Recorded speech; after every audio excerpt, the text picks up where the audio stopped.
Greetings from the Western Cape.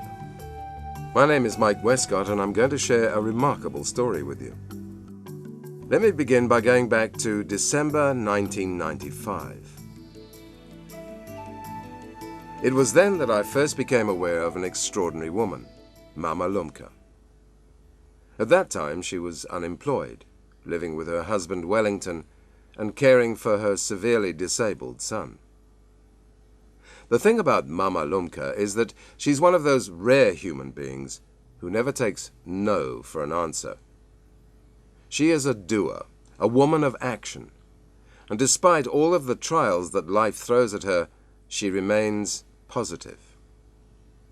It is this incredible tenacity and fortitude which at that time made her place a cardboard sign outside of her home advertising creche facilities for children under 6.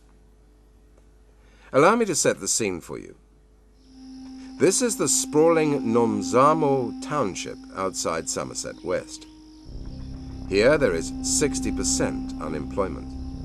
This means that the people of Nomzamo are amongst the poorest in the region, and this leads to many social problems.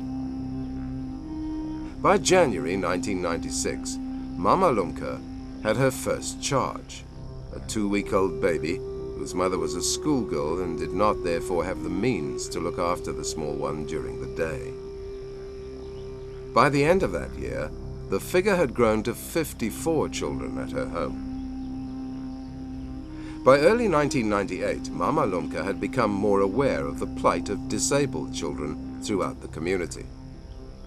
She could often be seen around the dusty streets collecting little ones in a specially fitted wheelbarrow, which enabled her to transport them to and from their homes in relative comfort. Now, it must be understood that some of the people are relatively simple, unsophisticated folk from rural backgrounds, who tend to be steeped in superstition. Consequently, many uphold such notions as disability being a direct result of bewitchment. As a result, children living with disability are left to their own devices, often shut up in darkened rooms all day, with no stimulation and little sustenance. Mama Lumka saw this and worked tirelessly at getting the community to provide support for these little ones, and by the end of the year was providing care for 54 children, of whom 21 were disabled. She joined the Disabled Children's Action Group, an NGO dedicated to promoting awareness and the development of an inclusive educational and social environment for children living with disability. By the beginning of 2000, it was clear that her premises were far too small to continue to cope with the demand. Following a newspaper article, funds were raised to purchase a plot and construct a new centre. The Nceduluntu Educare Centre was opened on the 25th of November 2000. At the start of 2001, 2 events happened which were to change Nceduluntu and Mama Lumka forever. First, she came across 2 disabled girls, aged 6 and 15, who had been repeatedly raped and abused, and were HIV positive as a result. She contacted social services and had them removed from their abusive environment and subsequently adopted them. Next, she met Chris Wilmot, a local Christian worker who was keen to assist in helping the centre to raise funds. Together, Mama Lumka and Chris decided to do something to improve the quality of life for vulnerable children. And so, in 2002, the Nceduluntu Sanctuary Trust was formed. With the support of the community and businesses of the region, the Trust purchased 5,000 square meters of land in the new Nomzamo extension.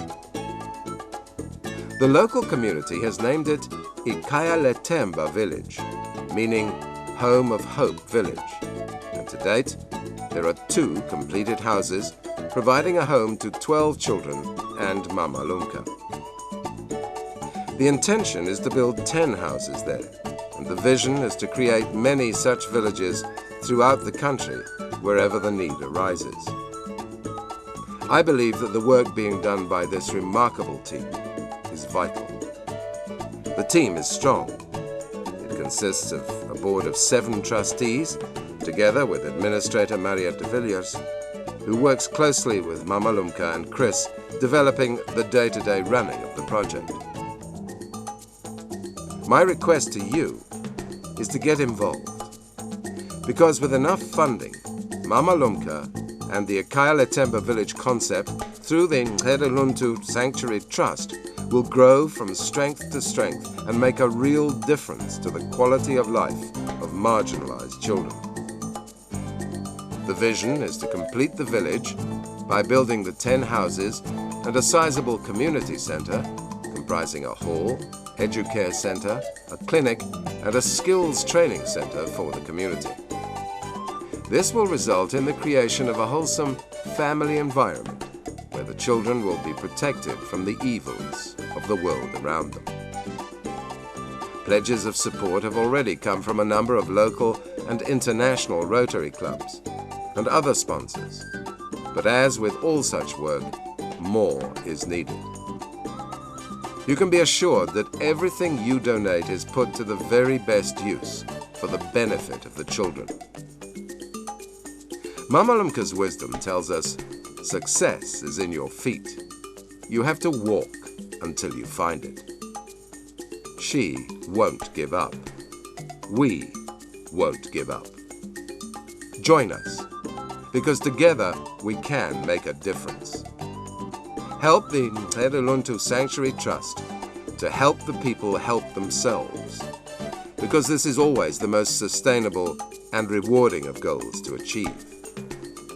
And if it's not possible for you to help us at this time, please pass this on to someone who can. On behalf of Mama Lumka and the children, thank you for listening to this story. The organization has been registered as a trust, and the registration number is IT 3481/2002. It is a registered non-profit organization, registration number 029-185-NPO. It has PBO status as a tax-deductible donation facility. The number is 93-000-1787. And the banking details are as follows. The account name, Nceduluntu Sanctuary Trust. Bank, Nedbank. Branch code, 10909. Account number 109 777777.